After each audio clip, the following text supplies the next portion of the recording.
Batman Knightfall Part 1 is finally here, and yeah, I think I found my new hyperfixation. DC's new animated movie adapts one of the most beloved stories from the comics, which shows Bane unleashing a bunch of Arkham inmates across Gotham. Batman is forced to face Zsasz and Mad Hatter and Scarecrow and a bunch of other awful people. All the while, Bane is pushing him to his absolute physical and mental breaking point. Guys, I genuinely think this might be one of the best Batman animated movies ever. And what really hooked me wasn't just the art or the action or the absolute goriness of it all. It was that the movie really understands Bruce Wayne deeply, and it shows that his greatest strength is also his greatest weakness. So first off, the animation is it's gorgeous, and this might actually be one of my favorite Batsuits ever, besides the Batman, which is obviously the best one.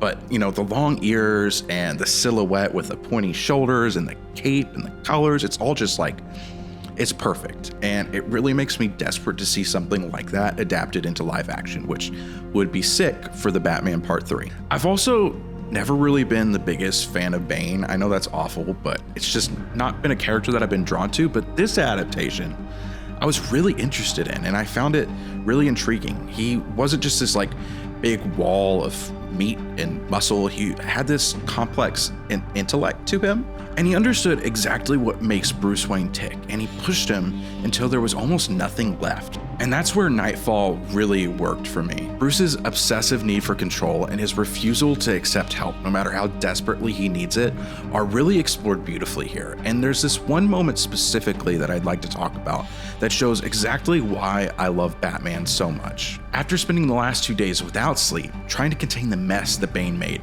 he's exhausted, he's bloody, he's beaten, and he's just barely holding himself together. And he decides to finally call Dr. Chandra and tries to ask for help, but he can't even get the words out. It's that hard for him. He takes off his cowl, and for just a moment it feels like Batman might actually let someone in to help Bruce Wayne. But then the bat signal lights up. Bruce disappears. He puts the cowl back on and becomes Batman and chases after the bat signal. That is who Batman is. His dedication is almost superhuman, and it's what allows him to keep going when pretty much anyone else would just fall. But it's also the thing that's slowly killing him. He can't allow himself to stop, because stopping would mean confronting the sad, scared kid that's still underneath the mask. The Jason Todd / Scarecrow scene was another standout for me, and I really loved when Scarecrow, but Jason said to Batman, "You're the reason Gotham suffers," because that line hits directly at Bruce's deepest insecurity. And I love that the film was willing to explore Bruce on this psychological level rather than just like celebrate how cool and badass Batman is. Also, we got to talk about Zsasz, because that sequence made me so excited for the Batman Part 2 if Sebastian Stan really is playing Victor Zsasz. If Matt Reeves even does a little bit better than this scene, I think I'm gonna lose my mind. And watching this movie really only strengthened my desire to see a live-action R-rated Batman movie, because Batman is at its best when it's allowed to be as dark as it wants to be, and it doesn't have to censor itself, and it can really explore the disturbing aspects of Gotham, Batman, and his rogues gallery. Then there's Bane, and that Wayne Manor fight scene was phenomenal. Watching Batman limp away while Bane is coming at him like a fucking freight train, tearing parts of the cave down, you really feel like Batman might die, even though, like, you know, we've read the comic book. We know what's going to happen at the end of the scene, but still, you really felt that fear and that tension in that moment. And I thought that was so well done. And another thing I loved about this scene wasn't just the sheer brutality and violence of Bane. It was that no matter how hurt Batman got, he just kept getting up. And that's just what makes Batman Batman, isn't it? He has this, like I said earlier, this endless dedication and strength and resolve. Bane forces Batman to confront the fact that he does actually have limits. And when that back break finally happens, Jesus Christ, I mean, I felt that in my own spine. It was just so disturbing and violent and even more brutal than the comic books. I can't go through this video without mentioning Michael Mando's performance as Bane, which was incredible. And there's one thing in particular that I wanted to point out that I thought was cool. Now, the first time he gets the venom injection, he's just screaming in agony from the pain.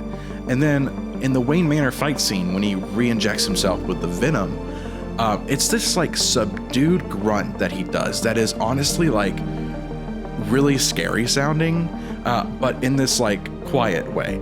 And I thought that was a really unique contrast from the first scene, and I wanted to give him applause for that and also for the rest of the performance. And of course, all the voice acting throughout is really, really incredible, as always. But, you know, Michael Mando really stood out to me as a great Bane. Overall, Batman Knightfall Part 1 is an incredible adaptation, and it has beautiful animation and incredible action and some horrifying and disturbing moments that are really cool to see, as well as a surprisingly compelling Bane. And most importantly, it really understands Bruce Wayne and tells this compelling story about the contradiction that sits at the center of Batman.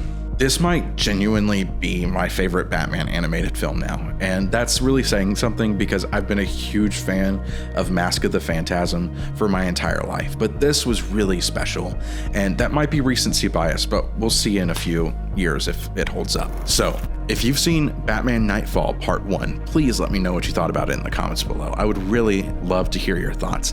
And if you're excited for the Batman Part 2, I actually have episode 1 of my theory series out right now, where I talk about my pitch for the most terrifying scene in the Batman Part 2. And if that's your thing, subscribe to see more of that kind of content.